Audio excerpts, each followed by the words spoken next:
संत रामपाल जी महाराज एक ऐसे महान संत जिन्होंने अपनी सतभक्ति, तत्व ज्ञान, करुणा और सेवा के बल पर समाज में नई मिसाल कायम की है। संत रामपाल जी महाराज की अगुवाई में उनके सभी सतलोक आश्रमों से समाज कल्याण के अद्भुत कार्यों ने समाज को सुनहरे भविष्य की एक नई उम्मीद दिखाई है। संत रामपाल जी महाराज से नाम दीक्षा लेने के बाद लाखों लोगों की लाइलाज बीमारियां जैसे कैंसर, एड्स आदि ठीक हुई। संत जी के ज्ञान से प्रेरित होकर उनके अनुयायियों ने लाखों यूनिट रक्तदान किया। संत जी ने लाखों बहन बेटियों का दहेज मुक्त विवाह करवाया।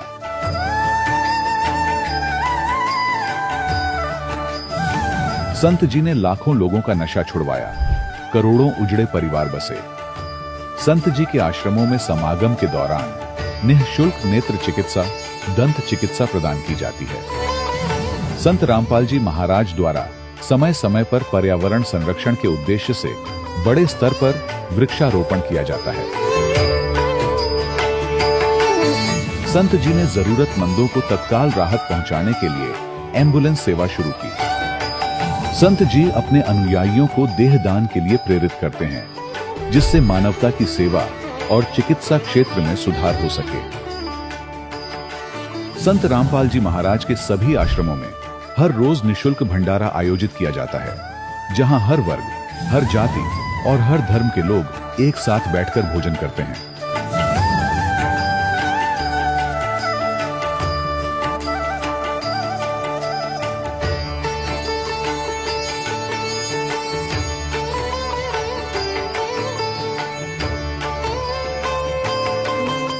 संत रामपाल जी महाराज की अन्नपूर्णा मुहिम ने गरीब और बेसहारा लोगों के जीवन में एक नई ऊर्जा और उम्मीद को जन्म दिया है। घर घर खाद्य सामग्री और जरूरी मदद पहुंचाकर संत रामपाल जी महाराज ने लोगों को दुख और मजबूरी से लड़ने की ताकत प्रदान की है।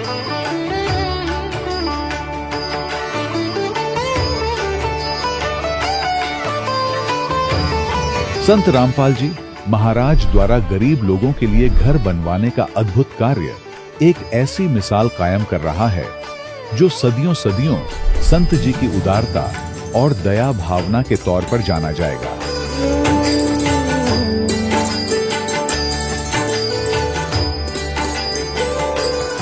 संत रामपाल जी महाराज के आश्रम में हजारों बुजुर्गों को सम्मान और प्यार के साथ जीवन जीने का अवसर मिलता है। उनके खाने, रहने और स्वास्थ्य की पूरी जिम्मेदारी संत रामपाल जी महाराज उठाते हैं। अनाथ बच्चों के लिए संत रामपाल जी महाराज के सभी आश्रम किसी वरदान से कम नहीं। यहाँ उन्हें शिक्षा, संस्कार और भविष्य के लिए बेहतर अवसर प्रदान किए जाते हैं। चाहे बाढ़ हो, भूकंप या महामारी, संत रामपाल जी महाराज और उनके अनुयायी हमेशा ही जरूरतमंदों के लिए सबसे आगे खड़े रहते हैं। कोविड महामारी के दौरान संत रामपाल जी महाराज के आश्रमों से करोड़ों लोगों के लिए भोजन, दवाइयां और जीवन रक्षक सामग्रियां उपलब्ध कराई गई। चाहे गरीब की मदद हो या किसी शोषित और पीड़ित वर्ग के हक और सम्मान की लड़ाई, संत रामपाल जी महाराज ने हमेशा ही उनकी दबी आवाज को सरकारों तक पहुंचाया है और उन्हें उचित न्याय दिलवाने में अहम भूमिका अदा की है। समाज में आध्यात्मिक और सामाजिक मूल्यों के प्रति जागरूकता लाने में संत रामपाल जी महाराज हर कदम पर मानवता के सच्चे सेवक साबित हुए हैं। संत रामपाल जी महाराज का जीवन हमें सिखाता है कि सच्ची सेवा वही है जो निस्वार्थ भाव से की जाए। आइए हम भी इस महान सेवा के कार्य में इस महान संत से जुड़ें और संत रामपाल जी महाराज से नाम दीक्षा लेकर अपने जीवन को धन्य बनाएं।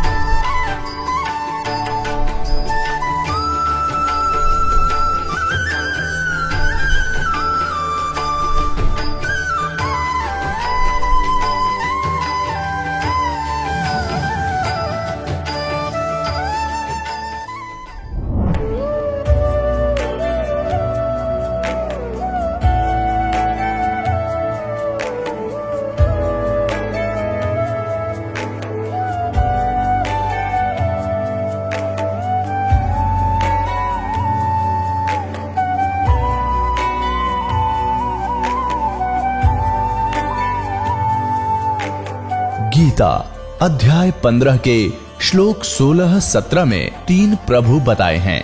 ये 3 प्रभु कौन हैं? किस प्रभु की शरण में जाने के पश्चात जन्म और मरण समाप्त हो सकता है? 3 प्रभुओं में सबसे उत्तम परमात्मा कौन है? कैसा है? उसका क्या नाम है? इन सभी गूढ़ रहस्यों को जानने के लिए अवश्य सुनिए जगत गुरु तत्वदर्शी संत रामपाल जी महाराज के अमृत वचन। सत साहिब दर्शकों, जब मनुष्य अपने धर्म में प्रचलित सभी प्रकार की परंपरागत भक्ति साधनाएं अपनाता हो और फिर भी उसके जीवन में दुख और परेशानियां कम होने के बजाय बढ़ती ही जा रही हों, तो उस इंसान का भगवान के ऊपर से भरोसा उठ जाना स्वाभाविक हो जाता है। दर्शकों, कुछ ऐसी ही कहानी थी राजस्थान के रहने वाले धर्मदास जी की। धर्मदास जी ने अपने जीवन में अनेकों प्रकार की भक्ति साधनाएं अपनाई। इन्होंने अपने जीवन में व्रत उपवास किए और अनेकों प्रकार के मंत्रों का जाप भी किया, लेकिन इसके बावजूद भी न तो इन्हें कभी सच्चे सुख की अनुभूति हुई और न ही मानसिक शांति की प्राप्ति हुई। लेकिन दर्शकों, आज धर्मदास जी का कहना है कि जब से मैंने संत रामपाल जी महाराज की शरण ग्रहण की है और उनके द्वारा बताई गई शास्त्र अनुकूल भक्ति को अपनाया है, तब से मेरे जीवन का असली परिवर्तन शुरू हो गया है। दर्शकों, आखिर संत रामपाल जी महाराज द्वारा बताई गई भक्ति साधना में ऐसा क्या है जो लाखों लोगों को अद्वितीय लाभ हो रहे हैं? आखिर इसके पीछे की सच्चाई क्या है? आइए सुनते हैं धर्मदास जी की कहानी उन्हीं की जुबानी। सर नमस्कार। सर साहेब। सर क्या शुभ नाम है आपका? धर्मदास। सर कहाँ से आए आप? सर मैं चित्तौड़गढ़ के पास मेरा गांव एराल है, उससे आया हूँ। सर संत रामपाल जी महाराज की शरण में आने से पहले क्या भक्ति साधना करते थे? सर मैं संत रामपाल जी महाराज की शरण में आने से पहले बहुत भक्ति करता था। मैं रामदेवरा जाता था, वे रामदेवरा जाता था तो मेरे वो बचपन से ही ले जाते थे। रामदेव जी का मेरा इष्ट था और मैं हनुमान जी की भी भक्ति करता था। उनके हर मंगलवार का व्रत रखता था और दीपक करता था, तो उनसे मेरे को कोई लाभ नहीं मिला और उल्टा दुख मिला मेरे को। और देवी देवताओं की जैसे जोगनिया माता के हमारे पास में जोगनिया माता के भी जाता था, भटवाड़ा भी जाता था। ऐसे बहुत देवता के ब्रह्मा विष्णु मैं सबकी पूजा करता था, लेकिन मेरे को कोई लाभ नहीं हुआ, उल्टा दुख मिला। सर संत रामपाल जी महाराज की शरण में कैसे आए आप? सर संत रामपाल जी महाराज की शरण में मैं 11/8/2015 की बात है। मैं बहुत बीमार हुआ। वैसे मेरी बीमारी तो 2-2.5 साल हो गए। बहुत बीमार था, मैं मानसिक रूप से बीमार था। इतना बीमार था कि मैं पलंग से उठ ही नहीं पा रहा था कि मैं बीमार था। बहुत डॉक्टरों को दिखा दिया, पूरे चित्तौड़ में फिर गया और उदयपुर में 7-8 डॉक्टरों को दिखाया, अहमदाबाद भी चला गया, लेकिन कोई फर्क नहीं पड़ा। फिर लास्ट आज थी कि एक बार और उदयपुर दिखा ली। जो उदयपुर के लिए दिखाने जा रहे थे तो हमारे को कुछ संत रामपाल जी महाराज के अनुयायी थे, तो हमारे को मिले। तो मेरे पापा को और मेरे को जिन्हें समझाया कि तुम कितने साल हो गए तुम्हारे को इलाज कराते कराते? तो हमने बोला कि हम 2.5 साल हो गए इलाज कराते कराते, लेकिन हमारे को कोई लाभ नहीं हुआ। तो फिर उन्होंने बताया कि तुम चैनल देखो और फिर तुम हमारे ऊपर फ़ोन करना कि तुम्हारे समझ में क्या आया कि नहीं आया। तो फिर हमने उसी दिन इलाज करवाने चले गए और वापस आए, तो उसी दिन से 10-12 दिन तक हम चैनल देखा। और चैनल देखते ही मेरे पापा के मन में क्या लगन लगी कि मैं तो प्रहलाद दास जी को फ़ोन करूँगा। तो फिर उन्होंने फ़ोन किया प्रहलाद दास जी को और कहा कि मैं संत रामपाल जी महाराज से जुड़ना चाहता हूं। तो वो उसी दिन 12 दिन के बाद वो प्रहलाद दास जी के साथ उदयपुर आए और नाम दाम दिया। तो अब वो पढ़े लिखे नहीं थे, तो पढ़ना नहीं जानते थे। जो फिर मैंने कहा मेरे को मंत्र दिखाओ, मैं बता देता हूं। तो फिर उन्होंने कहा नहीं, मंत्र दिया है तो मंत्र दिखाना नहीं चाहिए, किसी को नहीं दिखाना चाहिए, जो अनुपदेशी है उनको नहीं दिखाना चाहिए। तो फिर मेरे को दूसरे दिन ही नहीं, तीसरे दिन लेकर वो उदयपुर गए। तो उदयपुर ले जाकर मेरे को नामदान दिया और मैं झूठ नहीं बोल रहा हूँ, मैं तंबाकू खाता था छाने और मैं बिल्कुल तंबाकू खाता था और बियर भी पी थी 1-2 बार। मैं स्कूल में पढ़ाई करता था, जो आधी छुट्टी हो जाती थी तो मैं कुछ बदमाश लड़के थे उसकी संगत में लग गया था। तो मैंने 1-2 बार बियर भी पी थी और तंबाकू खाता था और विमलो के बगैर तो मैं रह ही नहीं सकता था, इतना मैं खराब काम करता था। तो फिर मैं उदयपुर में गया नामदान लेने। तो वापस आते आते मेरे को पूरी ट्रेन में जब तक चित्तौड़ आया तब तक मेरे को उल्टी होते होते आई। और पास में जो बीड़ी पी रहे थे उनसे भी मैंने गाली गलौज कर दी कि तुम ये बीड़ी बंद कर दो। कि तो उन्होंने कहा कि बीड़ी मैं पी रहा हूँ, तेरे को क्या हो रहा है? तो मैंने कहा नहीं, बीड़ी पियोगे तो मैं तुम्हारे यहाँ नहीं बैठूंगा। तो उन लोग आदमी ने बीड़ी बंद कर दी और मेरे को उसी दिन से मेरे को ये बीड़ी पर नफरत हो गई कि मैं बीड़ी के हाथ नहीं लगाऊंगा। और तंबाकू भी छूट के, मेरे पहले इतने देवी देवताओं से प्रार्थना की कि मेरे तंबाकू छुड़वा दो, तंबाकू छुड़वा दो, लेकिन किसी ने अर्ज नहीं सुनी। उल्टा दुख हुआ और बत्ती और ज़्यादा लत लगी मेरे को।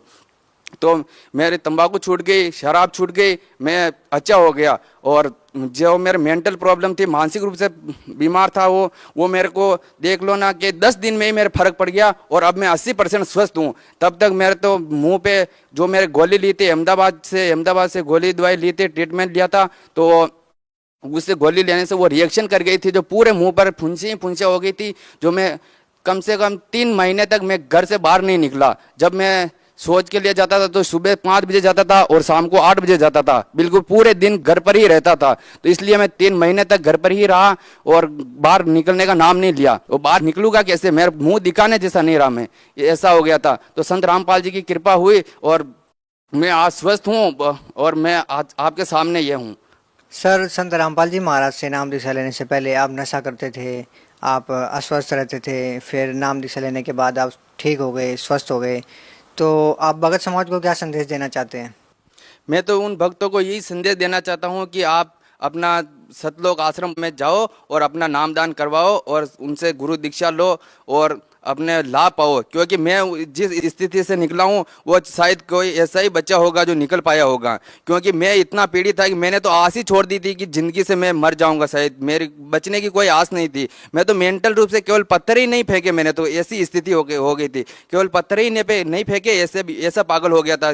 जैसे मेरे माता पिता को कभी कभी तो ऐसा होता था कि मेरे माता पिता को ही नहीं पहचान पाता था कि ये कौन है, ये क्यों है इसमें, ये मेरे से बात क्यों करते हैं, ये दूर हट जाए तो ठीक हो गया। इसलिए ऐसा पागल हो गया था मैं तो। मैंने परमात्मा के दंडवत प्रणाम किया और आधा फर्क तो वहीं पर पड़ गया मेरा, ऐसी स्थिति हो गई। सर, जो श्रद्धालु आज भी संत रामपाल जी महाराज से जुड़ना चाहते हैं वो संत रामपाल जी महाराज से कैसे जुड़े? कहीं से भी नाम दीक्षा ले सकते हैं या फिर संत रामपाल जी का सत्संग सुनो, उस पर नीचे पीले कलर की पट्टी चलती है, जो वो नंबर दिखाते हो, जो उस नंबर पर कॉल करो। सर, बहुत बहुत धन्यवाद आपका। सच साहेब। दर्शकों, अभी आपने सुने संत रामपाल जी महाराज से दीक्षा प्राप्त करके सुखी हुए भक्त के अनुभव। अब देखिए जगत गुरु तत्वदर्शी संत रामपाल जी महाराज के मंगल प्रवचन। परमात्मा पूर्ण ब्रह्म कबीर देव जी, कबीर साहब वो काशी वाले धानक, जिसको जुल्हा कहा करते, हम कवि कहकर उसकी फाइल को बंद कर रखा था, हमने उनके इतिहास को क्लोज कर दिया था। वो परम अक्षर ब्रह्म है, वो सर्व सृष्टि रचनहार है, वो हम सबके सृजनहार। तो वहां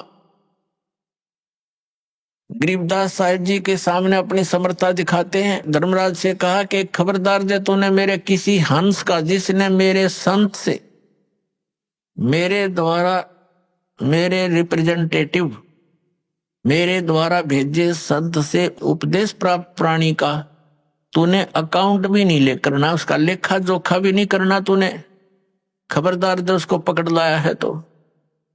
धर्मराज हाथ जोड़कर कहता है, करबद्ध होकर कहता है कि हे परमात्मा, आपके हंस को, आपका जो उपदेशी होगा उसको मैं कभी नहीं पकड़ूंगा, उसको कोई दंड नहीं दूंगा।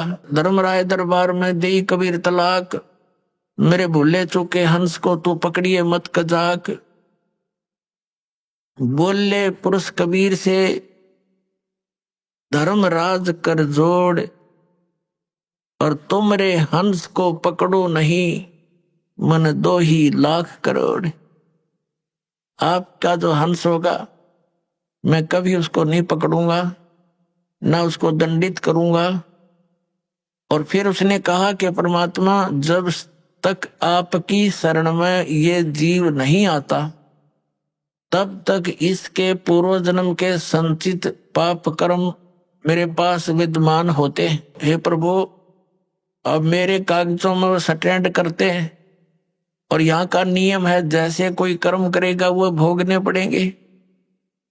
तो परमात्मा, उसको तो मैंने दंड देना पड़ेगा, मेरी मजबूरी है। तब परमात्मा ने, कबीर देव जी ने कहा था, कबीर साहब ने, ये कर्म भ्रम ब्रह्मंड के मैं पल में कर हूं नेस, और जिन हमारी 2 ही दी सो करो हमारे पेश। हाय हाय, ये तेरे कर्म भ्रम इस ब्रह्मांड के तुमने लगा रखे हैं, इनको 1 मिनट में नष्ट कर दूंगा, खत्म कर दूंगा, कैंसिल कर दूंगा, क्रॉस मार दूंगा इनके ऊपर। और जिन्होंने मेरी दुहाई दी और तुम पकड़ लाए, तुम्हारे अनुचर उनको यहां ले आए, उन्होंने ये कह दिया कि मैं तो ऐसे ऐसे कबीर साहब का बच्चा हूं, तुम मुझे नहीं पकड़ सकते, तुम गलती कर रहे हो। तो उनको करो हमारे पेश, उनको फिर हमारे पास ले आना, मेरे बच्चों को, तुम उनको दंड मत देना। ऐसी वार्ता सुनकर गरीबदास जी गदगद हो गए कि तो समर्थ बाबा जी तो बहुत बड़े तगड़े हैं, और यहाँ का यो न्यायाधीश और ये बड़ा देवता भी ऐसा हाथ जोड़कर खड़ा इसके आगे।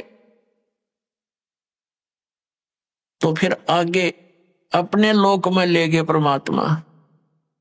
उससे पहले वो सतिथि, वो स्थान दिखाया जहां पर ये एक ब्रह्म लोक में अलग से एक स्थान बनाकर गुप्त रहता है। ये अपनी माया से छुपा रहता है, वहां साकार है, ये ज्योत निरंजन साकार है, नर आकार है, इसके ओछा माथा है और लंबे दांत हैं, शरीर इसका चेहरा बेढंगा सा है।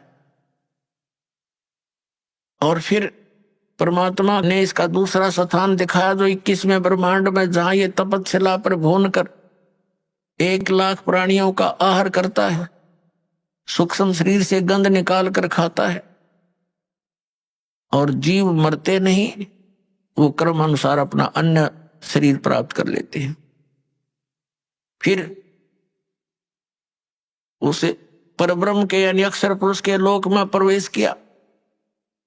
वो 11वां द्वार है, जो सरपुरुष के लोक से अक्षर पुरुष के लोक में जो प्रवेश करना होता है जिस मार्ग से, वो 11वां द्वार है। और 12वां द्वार है इस 7 संग, इस अक्षर पुरुष के 7 संग ब्रह्मांडों को पार करके जहां फिर सतलोक में प्रवेश करना होता है, वो 12वां द्वार है। अभी तक ये 10वां द्वार की रट लगा रखी थी। ये 10वां द्वार भी काल के ही इस जाल में है। और 11वां जो द्वार है जो, उसका तो किसी को पता ही नहीं। बाकी एकादा जो कबीर पंथी है, वो कबीर साहब की वाणी को पढ़कर उसका विपरीत अर्थ लगा के वो कहता 11वीं खिड़की, बसंती खिड़की, 11वीं खिड़की, 11वीं खिड़की। उसको ये नहीं मालूम कि नीम हकीम खतराए जान होता है। और फिर दावा करते हैं वो लोग कि मेरे से बड़ा, मेरे से अधिक ज्ञान किसी का नहीं है, क्योंकि मैंने 11वीं खिड़की पाएगी। और उसको कहाँ बताते हैं? 11वां द्वार कहते सुरती में है, सुरती में। अरे भले आदमी, सुरती तो उस द्वार से पार होकर जाएगी, और सुरती में द्वार है, फिर जाएगा कहाँ खाक। ये इस तरह बकवास दे, इनको ज्ञान है नहीं, डुबो दी सारा। कबीर पंथी होकर के कबीर साहब के मार्ग से परिचित नहीं है, और ये लोग दीमक हैं परमात्मा के मार्ग में, क्योंकि इनके द्वारा दिया गया भक्ति विधि गलत। ये भी नास्तिक बनाने की तैयारी में लगे हुए हैं जनता को, क्योंकि जब तक परमात्मा की यथार्थ भक्ति विधि नहीं मिलेगी, परमात्मा से मिलने वाले वो लाभ प्राप्त नहीं हो सकते। और कुछ दिनों के बाद फिर नास्तिक अपने आप हो जाता। प्राणी सब साधनाएं गलत साधना करके थक जाता है, छोड़ देता उस मार्ग को। वो 11वां द्वार तो ये परिचित है ही नहीं कोई जो दास बताने जा रहा है। ये तो इस ब्रह्मांड के अंदर ही सारा कुछ बताते हैं, शरीर में ही बताते हैं। और कुछ एक चातुर प्राणी है जो कबीर पंथी नकली, वो कहते हैं शरीर से बाहर 1.25 हाथ ऊपर 11वां द्वार है। तेरे शर्म में है शरीर तो बाहर 1.25 हाथ ऊपर, क्या होगा? आकाश में हो गया, धरती में कहीं है कोई ठिकाना? शरीर के द्वार है वो तो मान ले भाई 10 है, चाहे तू बार 16 बता दे इसमें, वो तो मान बिला इसके अंदर होंगे। इस तो बार बिला 1.25 हाथ ऊपर द्वार है, वो क्या टट्टू में है? बिना अकल की बात इन लोगों की। तो ये धीरे धीरे कंडम होंगे इस तत्व ज्ञान के। सूर्य उदय होते ही परमात्मा का जो ज्ञान उदय हो रहा है, ये सभी नकली संत पंथ ये अपने आप इनके ये टिमटिमाते दीपक डीजल वाले सब खत्म हो जाएंगे, निष्क्रिय हो जाएंगे। अब वो ब्रह्मा द्वार है जो 7 संग ब्रह्मांड पार करके सतलोक में प्रवेश करेंगे। कबीर परमेश्वर जी ने कहा है कि द्वादश दर ऊपर बस है मोरा बालम, यानी अपनी महिमा आप पर सुनाते हुए परमात्मा ने कहा है कि हमारा जो मालिक है आप जी सबका, वो बर में द्वार के ऊपर है, वहां रहता है। और आदरणीय गरीबदास साहिब जी ने भी जब परमात्मा के साथ जाकर के वो आंखों देखी सारे द्वार, जब कहा था असंग जन्म तन मरत्या होगे जीवित क्यों ना मरे रे, और 12 दर मद मैल मठ बोरे बहुर ना दे थरेरी। वो बर में द्वार को पार करके वहां है वो बर्मा द्वार, वहां है वो मठ, वो स्थान जहां जाने के बाद फिर लौट कर प्राणी कभी संसार में नहीं आता, वो परम शांति को प्राप्त होता है।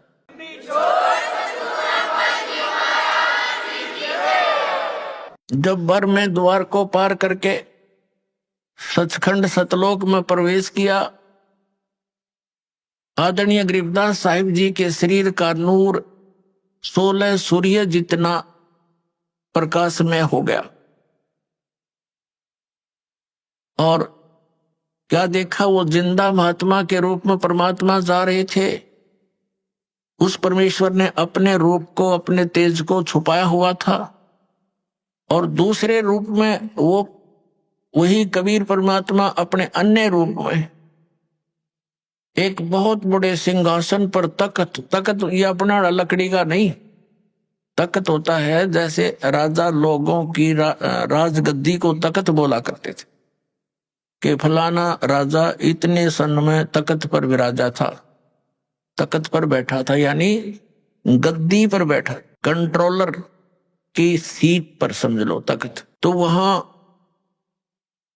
परमात्मा विराजमान दूसरे रूप में सिंहासन के ऊपर, बहुत सुंदर सिंहासन, और जिंदा महात्मा के रूप में कबीर परमेश्वर जी नीचे से गए थे, गरीबदास साहिब जी उनके साथ थे। वहां एक चंवर रखा था, जिंदा महात्मा के रूप में परमेश्वर कबीर देव जी, कबीर साहिब जी अपने ही दूसरे रूप पर चंवर करने लगे, जो सिंहासन पर विराजमान था, जैसे एक सेवक करता है अपने गुरुदेव के ऊपर चंवर करता है श्रद्धा के साथ। गरीबदास जी ने सोचा कि भी भगवान तो ये है जो तख्त पर विराजमान है, गद्दी पर बैठा है। उस परमात्मा के एक रोमकूप में करोड़ सूर्य मिला दे, करोड़ चंद्रमा, इतना नूर था एक रोम का। एक रोमकूप कहो चाहे एक बाल कहो, रोमकूप समझो। रोमकूप का अर्थ है जो रोम का छिद्र, बाल का छिद्र। अब गरीबदास जी ये सोचने लगे कि ये है भगवान, और बाबा जी यहाँ का नौकर नाकर है इनका। जो जिंदा महात्मा के रूप में भगवान गए थे नीचे से ऊपर, उसी समय वो तेजो में शरीर वाले प्रभु खड़े हुए और जिंदा महात्मा का रूप उस पर विराजमान हुआ, अनंत ब्रह्मांड के कंट्रोलर के सिंहासन पर। और वो तेजों में शरीर चोर करने लगा बाबा जी वाले रूप पर, सेवक की तरह। अब गरीबदास जी कभी उधर देख रहे हैं बालक, कभी इधर देख रहे हैं, सोच रहे हैं ये क्या कारण है कि इस बाबा जी के ऊपर और ये भगवान चंवर कर रहे हैं। इतने में क्या देखा कि वो तेजों में शरीर उस जिंदा वाले शरीर में समा गया। अकेले जिंदा वाला शरीर अनंत कोट ब्रह्मांड के स्वामी के उस सिंहासन पर विराजमान रहे, चंवर अपने आप हो रहा था, अपने आप सिर पर ऐसे हो रहा है। गरीबदास जी अचरज में गिर गए और कहा कि भगवान सचमुच आप ही परमात्मा हो। कहा बेटा मैं ही परमात्मा हूं, सोचल सीधर मैं करूं अपने जन के काज। तो गरीबदास जी ने वहां के देखे सब वो नजारे, वो समुद्र और वो भरे हुए दूधों और दहियों के सरोवर देखे, फलदार वृक्ष देखे और वहां का वातावरण देखा। कहा भगवान अब मुझे यही रख लो आपके बच्चे को। वहां के वो सब भक्त जो आत्मा हंस वहां पर रहते हैं उनसे मिले। कबीर साहब ने फिर उनको सृष्टि रचना सुनाई। उन अन्य जो वहां रहते हैं पुण्यात्मा, उन्होंने बताया कि ऐसे ऐसे तो यहां से चले गए, उन्होंने ये गलती की थी और उसका दंड देखो कहाँ भोगना पड़ रहा है। परमात्मा जाते हैं, कोई सुनता नहीं, उस काल के ही बातों में फंसे पड़े हैं, उसके झूठे सुख में सब वहीं पर व्यस्त हैं। जन्म और मृत्यु और 84 लाख प्रकार के प्राणियों के शरीरों में वो कष्ट उठा रहे हैं गरीबदास। और अब ये है वो स्थान जहाँ कभी जन्म मृत्यु नहीं होती, कभी वृद्ध अवस्था नहीं आती और कुछ भी काम नहीं करना पड़ता, इतना आनंद रहता है, सब आहार उपलब्ध है। गरीबदास जी ने कहा परमात्मा मुझे यही रख लो, भेजो ना भगवान, वो तो घना गंदा लोक है भगवान, वहां तो हाहाकार माचरी है। तब गरीब परमात्मा ने कहा बेटा तुम यहां से जब गए तुम बहुत भक्ति युक्त थे, अब तुम भक्ति रहित हो गए। मैं एक ऐसा मंत्र दूंगा जिसको सतनाम कहते हैं, 2 अक्षर का है, जिसमें एक ओम मंत्र है, एक तत्व गुप्त है। श्रीमद् भगवत गीता अध्याय नंबर 17 के श्लोक 23 में ये मंत्र अर्ध सांकेतिक लिखा है। ओम तो सार्वजनिक है, स्पष्ट है। तत् और सत ये 2 मंत्र गुप्त हैं। ये केवल कबीर परमात्मा ने अपनी उन प्यारी आत्माओं को दिए थे जिनका मोक्ष हुआ। फिर उनको सख्त हिदायत दे दी थी कि अभी इस सतनाम को डिस्क्लोज ना करना, नहीं तो आने वाले समय में ये काल के दूतों का दाव लग जाएगा और मेरे बच्चे भिन्नता पहचान नहीं सकेंगे, क्योंकि इस मंत्र के देने वाला पृथ्वी पर एक ही होता है, दूसरा नहीं हो सकता। या तो परमात्मा आए थे, उसमें वो अकेले ही थे, ना कोई ऐसा साधन था, ना कोई मीडिया थी, ना कोई कन्वेंस था, और फिर भी परमात्मा ने 64 लाख शिष्यों को स्वयं ही नाम दिया, दीक्षा दी थी, अन्य को नहीं दी थी। भले ये मंत्र नहीं दिया था, ये 5 मंत्र जो आपको 7 मंत्र बनाकर दिए जाते हैं, तो उसमें केवल ये 5 मंत्र ही देते थे दाता, ताकि पता था उनको कि ये अभी मुझे पहचान नहीं सकेंगे, और यदि इनको किसी को मंत्र ये दान कर भी दिया तो ये डिस्क्लोज हो जाएगा, बात बिगड़ जाएगी। इस दृष्टिकोण से उन गरीबदास साहिब जी से कहा कि आप ये नाम जाप करना, क्योंकि आप पक्के भक्त हो, आपके अंदर श्रद्धा पूरी होगी, आपने स्थान देख लिया, और उस स्थान को देखने के बाद फिर यहाँ रुचि स्वप्न में नहीं हो सकती। इस बात से गरीबदास साहिब जी संतुष्ट हुए कि जो आज्ञा प्रभु आपकी, और कहा ये अभी बताना नहीं। परमात्मा ने अपना सारा ज्ञान उसके अंदर फीड कर दिया गरीबदास साहिब जी की आत्मा में, जैसे एक कंप्यूटर से दूसरे कंप्यूटर में बहुत बड़े ये सत्संग की वीडियो तो कोई घंटों की फैक्स कर दी जाती है और उसमें भी सेव रह जाती है। ऐसे परमात्मा ने वो ज्ञान, तत्व ज्ञान, जो कबीर पंथ में घुसे हुए कबीर पंथी नकली संतों ने, काल के दूतों ने कुछ खराब शराब कर दी थी, सच्चिदानंद घन ब्रह्म की वाणी, कबीर वाणी, अपने हिसाब से उनके अनर्थ कर डाले थे। उसकी पूर्ति के लिए आदरणीय गरीबदास साहिब जी के अंदर वो पुनः ज्ञान उसके अंदर फीड किया था और फिर उसको सार्वजनिक करवाया था। अपने आत्माओं, गरीबदास साहिब जी की वाणी में परमात्मा ने ऐसा मिश्रण करवा दिया कि न तो गरीबदास के पंथ के समझ सके उसको, और उस मिश्रण के बिना वो वाणी सुरक्षित नहीं रह सके थी। कहीं पर तो गरीबदास जी ने राम और कृष्ण की महिमा सुना दी, ताकि ये भोली आत्मा राम और कृष्ण पर आरूढ़ हैं, इसी आधार से इस वाणी को सुरक्षित रखें। यदि ये एकली कुनीन डाल देते तो कोई नहीं ग्रहण करता, तो जिस कारण से गरीबदास पंथ के पंथियों ने गरीबदास साहिब जी को विष्णु जी का अवतार मान लिया, उस ज्ञान को ना समझकर उनकी वाणी से अपरिचित जितने भी गरीबदास जी के जो संत बने हुए हैं या उनके पंथी हैं, अनुयायी हैं, गरीबदासी कहलाते हैं, एक मेरे पूज्य गुरुदेव जी को छोड़कर उस पूरे गरीबदास पंथ में किसी के पास ये मार्ग नहीं। और ये परमात्मा ने एक सुनियोजित तरीके से यहां तक पहुंचाया। हमारे जो गरीबदास जी के बाद सीधे जो शिष्य बने उनके शीतल दास जी थे, गांव बराना के अंदर उनका आज भी आश्रम है छोटा सा। उनको गरीबदास जी ने विशेष हिदायत दे दी थी कि ये मंत्र तू जाप कर, केवल एक सुयोग्य शिष्य जिसको मैं संकेत दूंगा उसको बताना।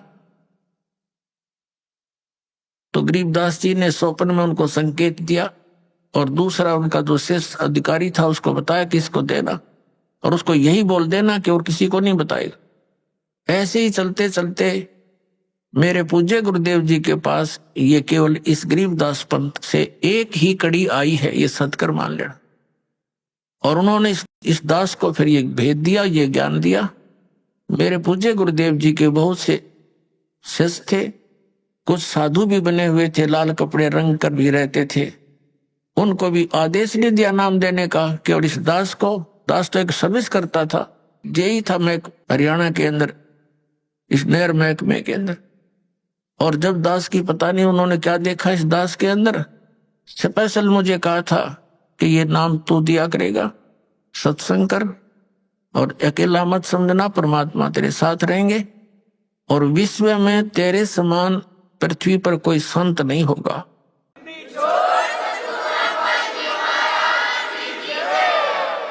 उस समय मेरे पूज्य गुरुदेव जी की आयु लगभग 105 वर्ष की थी और कहते हैं साध वचन पलटे नहीं, चाहे पलट जावे ब्रह्मांड। तो पुण्यात्माओं, ऐसे इस अनमोल ज्ञान को सुरक्षित रखा गया। तो गरीबदास साहिब जी को कहा था बेटा आप जाइए और प्रचार कीजिए मेरी वाणी का, और ऐसे इसको गुप्त रखना, तो स्वयं जाप करना इस मंत्र का, अन्य किसी को। उस कबीर परमात्मा ने भी यही कहा था कि एक सुयोग्य से तुझे संकेत करूंगा, उसी को देना। तो ऐसे संकेत होते होते ये मेरे पूज्य गुरुदेव जी तक पहुंचा, उससे इस दास को प्राप्त हुआ। और सन 1997 में मार्च के अंदर फाल्गुन सुदी एकम को परमात्मा ने इस दास को कुछ समय के लिए दर्श दिए और कहा कि अब इस सतनाम और सारनाम को कर दे सार्वजनिक, समय आ गया बेटा।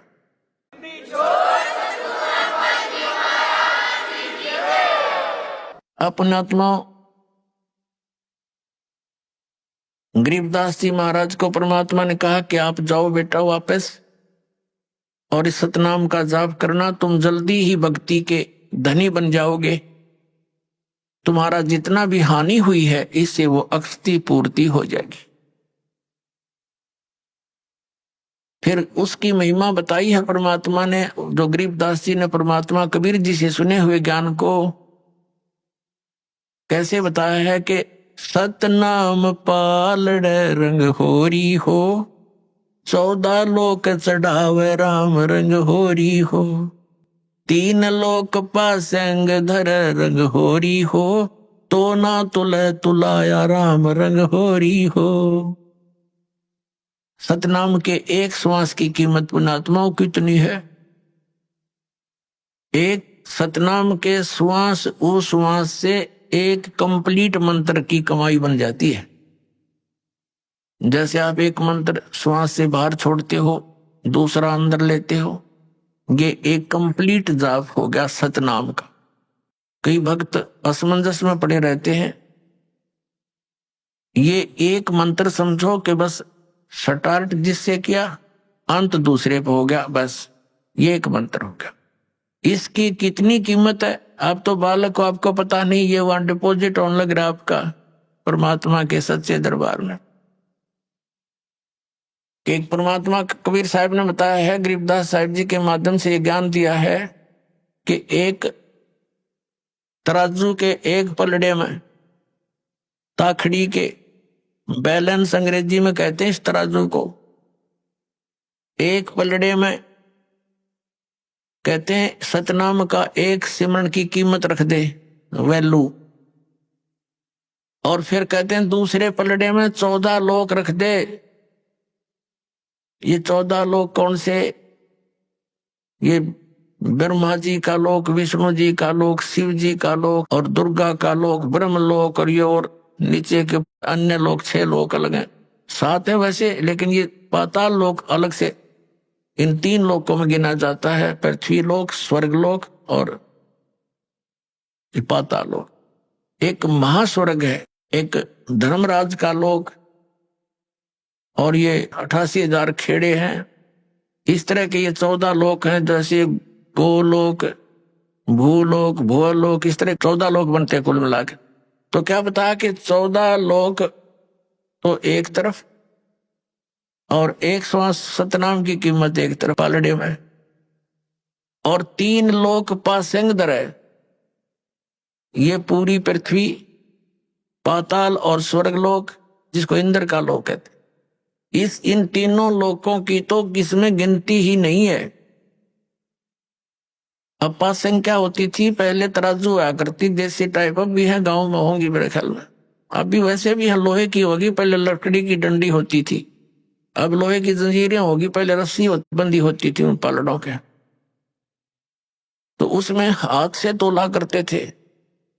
एक डंडी का एक रस्सी बांध रखी होती थी सेंटर में, तो दोनों तरफ तराजू होती थी। तो हमारे घरों पर ये कोई कनक लेने आते थे व्यापारी लोग, गेहूं वगैरह तोलते थे, आकर के मोल लेते थे। तो उसमें उनसे पहले कहा जाता था कि लाला जी पासिंग 3 एरर दिखा ताखड़ी में। वो देखता था, कोई पलड़ा ऊपर नीचे होता था तो उसमें उसी गेहूं से ही एक मुट्ठी गेहूं उठा करके दूसरी साइड में डालकर उसकी एरर ठीक कर ली जाती थी उस तराजू की। उसको पासेंग कहा करते कि इतनी पासेंग है, इसमें इतनी एरर है। तो उस पासेंग को ठीक करने के लिए एक मुट्ठी गेहूं तो वैसे डाल दिए, वो सौदे में नहीं होते। और सौदा तो वो गद मनवाना 10 क्विंटल तोल ले जा, वो सौदा है। तो परमात्मा कहते हैं कि सतनाम पालड़ रग होरी हो, और 14 लोक चढ़ावे राम रग होरी हो। ये 3 लोक पासंग धरे रग होरी हो, तो ना तुले तुलाया राम रंग होरी हो। कि तो भी वो सतनाम का पलड़ा भारी रहेगा, उठे नहीं, और वो 14 लोक वाला ऊपर को उठ जाएगा। अपनात्मा एक श्वास, उस श्वास की कितनी कीमत। तो हम कितनी भक्ति लेकर यहाँ आए थे, हम आजीवन लगे रहेंगे, जब जाकर वह पूर्ति होगी। और पुण्यात्मा,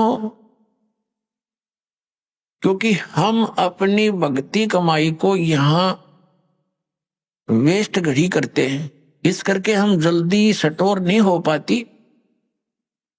क्योंकि हम काल ने ऐसे उलझा रखे हैं, ना चाहते हुए भी कहीं ना कहीं पंचर हो ही जाता है। किसी ना किसी कारण से कोई बच्चे को दुखा गया तो उसको अंतरात्मा से काल हमें ठगवा ही देता है। लेकिन उस समय हमें दृढ़ रखना चाहिए कि बच्चे को परमात्मा से जोड़ना चाहिए, और फिर आप रखवाला है ये विश्वास करना चाहिए कि परमात्मा से जो जुड़ गया उसका साथी है, वो उसका बिगड़ कुछ नहीं सकता। लेकिन हमारा दिल कमजोर हो लिया, इतने कष्ट उठा रखे हैं युगों युगों से, जैसे कुत्ते के कोई लठ मार दे और वो बेचारा इतना पीड़ित हो जाता है, बहुत चिल्लाता है। फिर कहीं भी बैठा हो और जरा सा भी कोई शोर हो जा, ऐसे डंडा टाइप का, वहीं बैठा बैठा चिल्लाने लग जाता है, जबकि आसपास भी कष्ट नहीं है उसके।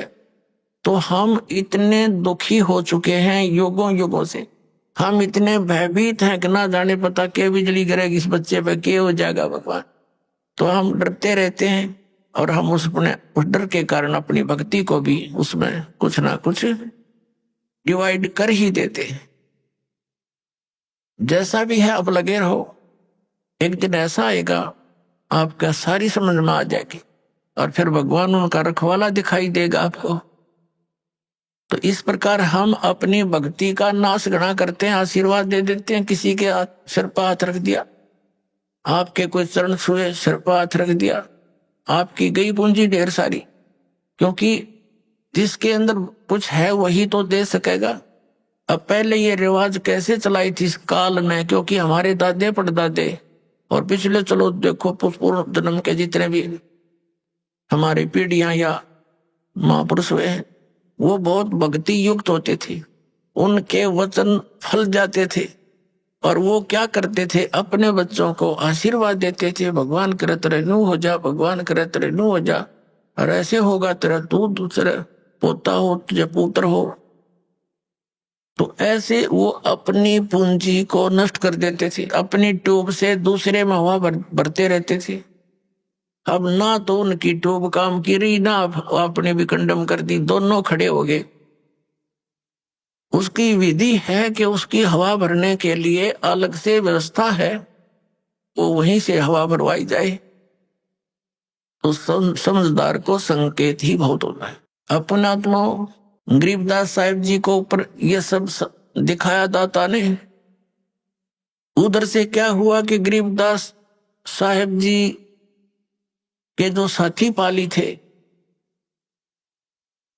उन्होंने कुछ देर के बाद, घंटे 2-3 घंटों के बाद याद आया कि भाई वो गरीबू कहाँ गया। गरीबदास जी को गांव में गरीबू कहा करते थे, शॉर्टकट में चले हैं, गांवों में ऐसे नाम हो ही जाते, गरीब को गरीबू कहा करते थे। और गरीबदास साहिब जी छुडानी गांव के भांजे थे, जन्म उनका वहीं छुडानी में ही हुआ था। उनके नाना जी के कोई पुत्र नहीं था, यानी गरीबदास जी के मामा नहीं थे, जिस कारण से आदरणीय गरीबदास साहिब जी के पूज्य पिताजी को वहां पर घर जमाई रखा हुआ था। तो इस तरह थोड़ी सी बैकग्राउंड से आपको बतानी आवश्यक है। तो वहां ही उनका जन्म हुआ था। तो पालियों ने देखा रहे वो लड़की का लड़का कहाँ है, वो अपनी गौओं के पास क्यों नहीं खड़ा है। काफी 2-3 घंटों के बाद उनके ध्यान में आया, मालिक की मेहर थी। उनमें से एक आया कि देखो बाबा जी चला गया होगा। उसने आकर देखा गरीबदास जी के शरीर ऐसे बैठा है, दूर से आवाज लगाई, गरीबू उठ ले भाई, तेरी पारी आ गई, गायें घेरने की बारी आ गई, तेरी खड़ा हो। अब निकट आकर उसने कहा भगत जी खड़ा हो ले, समाधि लगा कर बैठ गया। निकट आकर उसको पकड़ के ला रहे, खड़ा हो भगत। अब वो गिर गया से, वो तो उसमें था नहीं आत्मा। अब एकदम वो बच्चे अचंभित हुए, वो बड़े बड़े पाली कवाले वो आगे शोर मचाया, हाय मर गया मर गया, जादू जंतर का दूध पी लिया, बाबा जी ने जंतर मंत्र कर दिया है। और ये तो बेटी का लड़की का लड़का मर गया, इकलौता पुत्र, उसमें दूसरा पुत्र था नहीं। अपने आत्मा भगदड़ मच गई। 2-3 ग्वाले भाग कर आए गांव में, 1.5 किलोमीटर की दूरी पर खेतों से गांव था छुडानी। तो वहां पता लगते ही सारे गांव के अंदर हाहाकार मच गई। छोटा सा गांव था, 30-40 घर थे और माता पिता इस दुख को सहन नहीं कर सके, वो अचेत हो गए। 12 वर्ष वहां रहने के बाद संतान प्राप्ति हुई थी और वो भी मृत्यु को प्राप्त हो गया। ये सुनकर वो एकदम अचेत हो गए। अब भाग लिए सभी नंगे पैरों, जहां वो खेतों में बताया था वहां ऐसा हुआ, सब कहानी बता दी गई। अब वहां जाकर के देखा बच्चा सचमुच मरा हुआ है। उनको उठाया, गांव में लाए, फिर अपने जो कुल के लोग इकट्ठे हुए, उसको उठाकर शमशान घाट पर चिता पर रख दिया, अंतिम संस्कार करने की तैयारी कर दी। अभी आपने सुने संत रामपाल जी महाराज के मंगल प्रवचन। आइए अब सुनते हैं संत रामपाल जी महाराज से नाम दीक्षा लेकर सतभक्ति करके अद्भुत लाभ प्राप्त करने वाले अनुयायी के विचार। दर्शकों, मनुष्य अपने जीवन में सुख और शांति की तलाश में सभी प्रकार की पारंपरिक भक्ति साधनाओं को करता है, लेकिन जब उसे कहीं से भी कोई लाभ नहीं मिलता है तो उसका विश्वास डगमगाना स्वाभाविक हो जाता है। दर्शकों, ऐसी ही कुछ कहानी थी मध्य प्रदेश के रहने वाले अशोक जी की। अशोक जी ने अपने जीवन में सभी प्रकार की पारंपरिक भक्ति साधनाओं को अपनाया, लेकिन इतना सब कुछ करने के बाद भी ना तो इनके जीवन में शारीरिक सुख था और ना ही मानसिक शांति। लेकिन दर्शकों, आज अशोक जी का कहना है कि जब से मुझे संत रामपाल जी महाराज की शरण मिली है, तब से मेरा और मेरे परिवार का जीवन पूरी तरह से बदल गया है। दर्शकों, आखिर संत रामपाल जी महाराज ने इन्हें ऐसा कौन सा मंत्र दे दिया जिससे इनके जीवन के सारे दुख दर्द हमेशा के लिए समाप्त हो गए? आखिर इसके पीछे की सच्चाई क्या है? आइए सुनते हैं अशोक जी की कहानी, उन्हीं की जुबानी। सर नमस्कार। नमस्कार सर। क्या नाम है आपका? सर हमारा नाम अशोक दास है। इसकी वजह से हम धोबी समाज से बिलोंग करते हैं। कहाँ से आए सर? सर हम सतना जिला एमपी से आए हैं। सर, संत रामपाल जी महाराज की शरण में आने से पहले आप क्या भक्ति साधनाएं करते थे? सर संत रामपाल जी महाराज जी के शरण के आने से पहले लोक वेद की यही पूजा जो सब कोई ब्रह्मा विष्णु महेश की पूजा करना, दुर्गा की पूजा करना, इसके साथ साथ सर हम रामचरितमानस का भी पाठ किया करते थे घर में, और साथ जहाँ रामचरितमानस हुआ करती थी वहाँ भी जाया करते रहे हैं। और साथ में सर हम 2-2 घंटे पूजा करते रहे हैं। और जैसे यहाँ लूट मचाए रहते हैं, इसके पहले ज्ञान जब तक हमको नहीं था, तब तो संत रामपाल जी महाराज जी का ज्ञान नहीं था। इसके पहले जैसे सब कोई लूट मचाए रहते हैं कि कभी ब्रह्मा जी की पूजा करना, कृष्ण जी की पूजा करना, फिर राम जी की पूजा करना, फिर रामनवमी आ जाए तो दुर्गा जी की पूजा करना, ऐसे पूजा करते रहते थे। लोक वेद के अनुसार व्रत रहना, ये सारी जो लोक वेद की पूजाएं हैं सर ये करते रहते थे, मनमाना आचरण। सर, पहले जो साधनाएं आप करते थे उनको करने से आपको क्या लाभ मिला? सर इसके पहले बंदी छोड़ सतगुरु रामपाल जी महाराज जी के शरण में आने से पहले हमको लाभ आदि के बारे में तो पता नहीं था। अब यही पता था कि जो कष्ट होता है तो भगवान की मर्जी से होता है, जो सुख मिलता है वो भगवान की मर्जी से मिलता है। आदमी यही सुना करता था कि जो तुम्हारे भाग्य में लिखा है वो होता रहेगा। तो देखिए सर, हल्का फुल्का लाभ हुआ करते रहे, इसके हानि ज़्यादा हुआ करती रही। लेकिन हानि जब होती थी तो हम यही बोध कर लेते थे कि चलो भगवान ने लिख ही रखा है हमारी किस्मत में तो होगा ही, इसको कौन डर सकता है।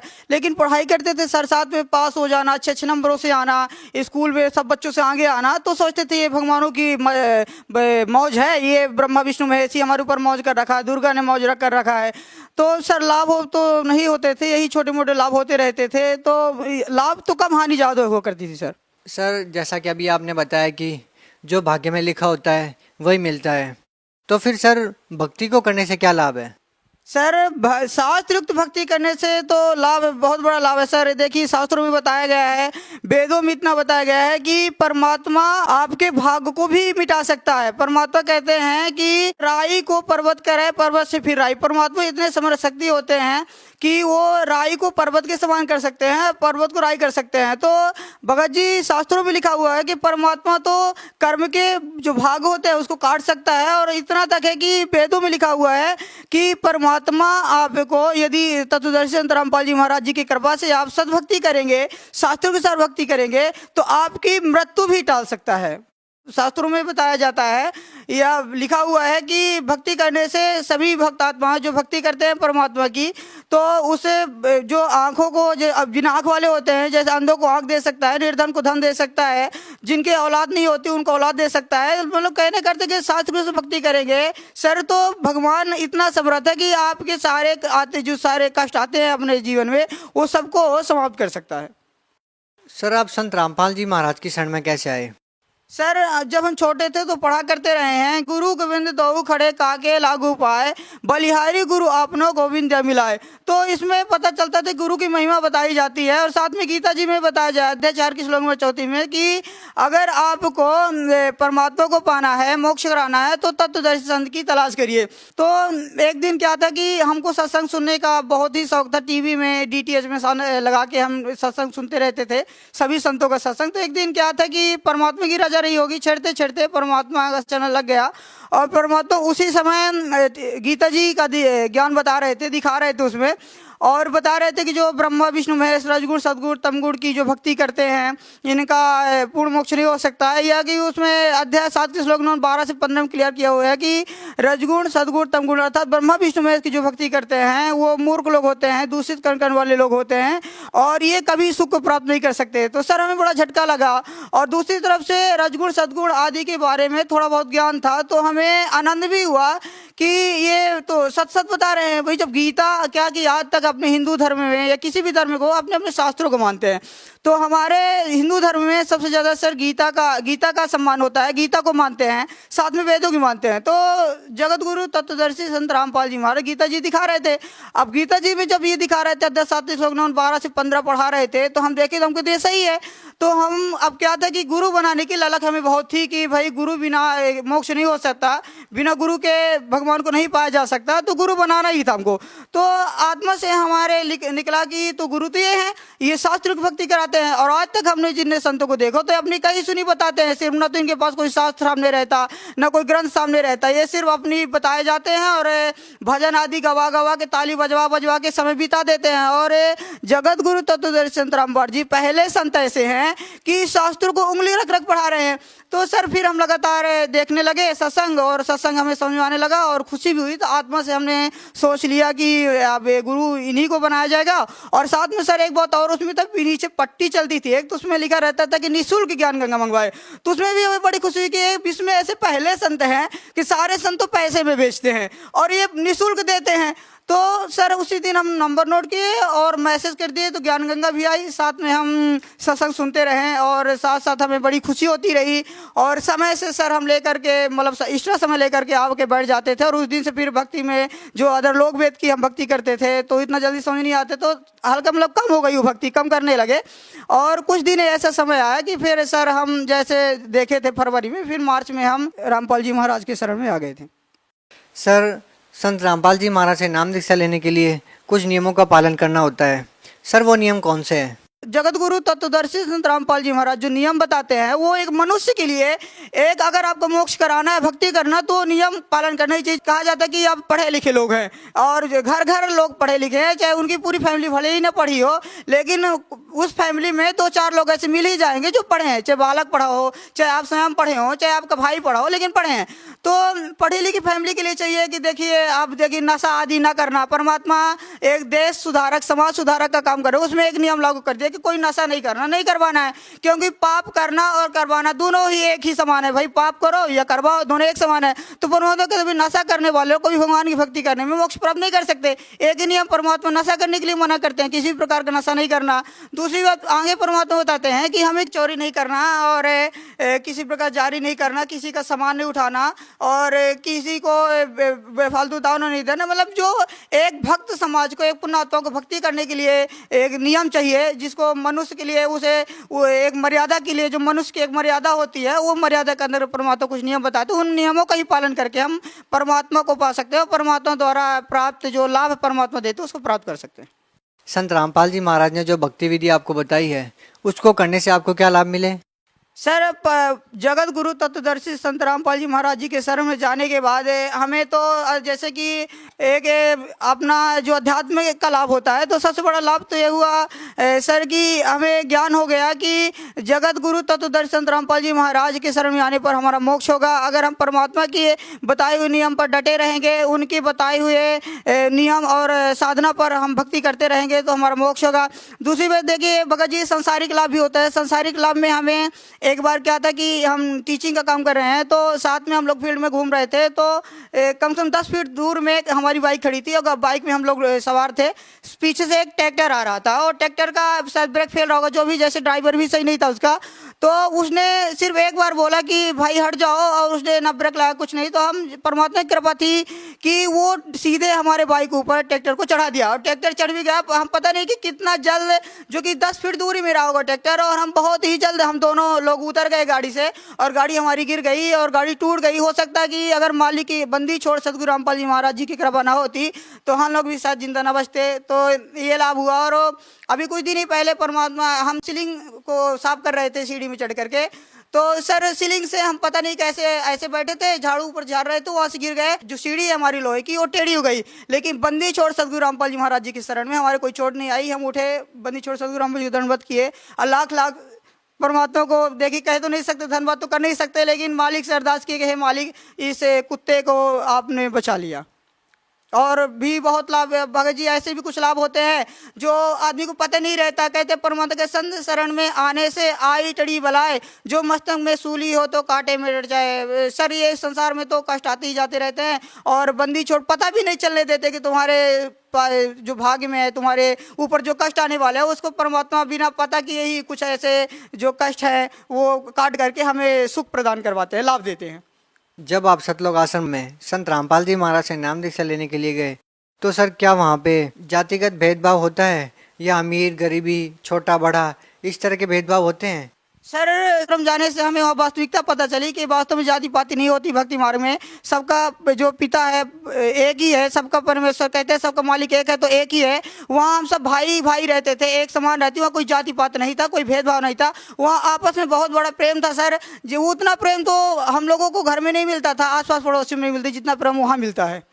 सर आपके गुरुदेव संत रामपाल जी महाराज किस धर्म को श्रेष्ठ मानते हैं? सर बंदी छोड़ सतगुरु रामपाल जी महाराज कहते हैं, जीव हमारी जाति है, मानव धर्म हमारा, हिंदू मुस्लिम सिख ईसाई धर्म नहीं कोई न्यारा। धर्म तो कोई न्यारा नहीं होता, जीव हमारी जाति है और हमारा धर्म मानव है। मानव है तो सद्भक्ति करे शास्त्रों के अनुसार, और जो परमात्मा है, जो पूर्ण परमात्मा है कबीर परमेश्वर, और आज उन्हीं के स्वरूप, उन्हीं के अवतार बंदी छोड़ सतगुरु रामपाल जी महाराज आए हुए हैं, तो उन सद्भक्ति के अनुसार भक्ति करके उनको प्राप्त करे। जाति तो होती नहीं, जाति एक है, मानव, जीव हमारी जाति है, मानव धर्म हमारा धर्म सिर्फ मानव होता है। हिंदू मुस्लिम सिख ईसाई धर्म नहीं कोई नहीं, कोई धर्म में अलग अलग नहीं, सब एक है। इनको हमारे लोग वेद के जो गुरु हैं, तो जिनको हम गुरु मानते थे, उनको शास्त्रों का ज्ञान नहीं था, वो सब ये जाति बांट देते। लेकिन सर कोई जाति होती नहीं, एक ही होती है, सब समान है। सब हिंदू मुस्लिम सिख धर्म नहीं कोई नहीं, सब एक समान होते हैं, क्योंकि सबका मालिक एक ही है। जब सबका परमेश्वर ही एक है तो फिर धर्म जाति कहाँ से हो जाएगी? ये तो सब एक ही है सर। सर आप भगत समाज को क्या संदेश देना चाहेंगे? सर भगत समाज को संदेश देना चाहते हैं कि कहते हैं कि बड़े भाग मानुष तन पावा, सुर दुर्लभ सब ग्रंथन गावा। आज जितने भी भक्त समाज हैं, पुण्यात्माएं हैं, जो भी परमात्मा, हालांकि भक्ति आज संसार में सभी लोग कर रहे हैं, लेकिन आज धर्म, जितने भी धर्मगुरु बने हैं, उनके बकावे में, उनके दिए ज्ञान में, उनका ज्ञान क्या था कि शास्त्रों के अनुसार है नहीं, तो वे बताते तो जरूर है कि बड़े भाग मानुष तन पावा, सुर दुर्लभ सब ग्रंथन गावा। सभी ग्रंथों का नाम ले करके बताते हैं बस, लेकिन उनको कोई ज्ञान नहीं है। इसलिए हमें सभी जीव प्राणियों के, सभी पुण्यात्माओं को, भक्तात्माओं को, जो भी परमात्मा को पाने की लालसा रखते हैं, उनको संदेश देना चाहते हैं कि आप चैनल चलता है, उसको आप प्रतिदिन देखें और उस ज्ञान को समझें, साथ में आप समझें भी। और आप आज इतनी बड़ी परमात्मा की कृपा है कि आज सभी लोग पढ़े लिखे हैं। आप स्वयं गीता, वेद, पुराण आदि खरीद लें, और जो भी गीता, आप कहते हैं हिंदू धर्म में गीता से बढ़ के कोई पुस्तक नहीं है, तो आप गीता में मिलाएं, एक एक पन्ना मिलाएं। बंदी छोड़ सतगुरु रामपाल जी महाराज जो ज्ञान दे रहे हैं, वो शास्त्रों में पूरा एक एक करके मिलेगा, कहीं से कोई ज्ञान नहीं है। और शास्त्रों में बताया गया है कि संसार में गुरु से बढ़ के कोई नहीं होता। तो बंदी छोड़ सतगुरु रामपाल जी महाराज तत्वदर्शी संत हैं और शास्त्रों के अनुसार हमें ज्ञान दे रहे हैं। वेद, पुराण, गीता आदि के बारे में उंगली धर धर के पढ़ा रहे हैं। आप पहले स्वयं पढ़ें, मिलाएं, और इसके बाद आप साथ में ज्ञान गंगा भी ले सकते हैं। ज्ञान गंगा घर घर भक्तात्माएं आपके यहाँ पहुँचा रही हैं। इसके साथ यदि आप उनसे नहीं लेना चाहते हैं तो टीवी में जो पीली पट्टी चलती है उसमें नंबर आता है, उस नंबर पर आप मैसेज करिए, अपना पूरा पता डाउनलोड करिए। इसके साथ आपको कुछ दिन में आपके पास ज्ञान गंगा आएगी। ज्ञान गंगा पढ़िए और उन नंबरों से कांटेक्ट करके आप जा करके बंदी छोड़ सतगुरु रामपाल जी की शरण में नाम स्थलों पर नामदान लेकर के भक्ति करें और अपना मोक्ष कराएं बंदी छोड़ की कृपा से। सर बहुत बहुत धन्यवाद आपका। सर नमस्कार। सर